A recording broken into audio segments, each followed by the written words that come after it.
மணப்பெண்ணின் பிரத்யேகமான திருமணம் விவாஹா தி சென்னை சில்க்ஸ். சென்னை திருவான்மியூரில் 16 ஆண்டுகளுக்கு முன்பு நடைபெற்ற கொலை வழக்கில் 9 பேர் விடுதலை செய்யப்பட்ட தீர்ப்பை ரத்து செய்து அவர்களை குற்றவாளிகள் என சென்னை உயர்நீதிமன்றம் அறிவித்துள்ளது.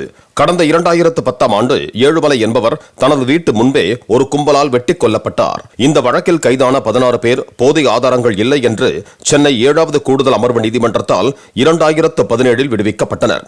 இந்த தீர்ப்பை எதிர்த்து தமிழக அரசு சார்பாக மேல்முறையீடு செய்யப்பட்டது.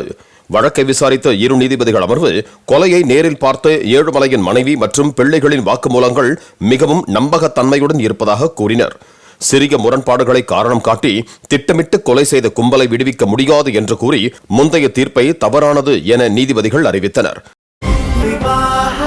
மணப்பெண்ணின் பிரத்யேகமான திருமணம் விவாஹா தி சென்னை சில்க்ஸ்.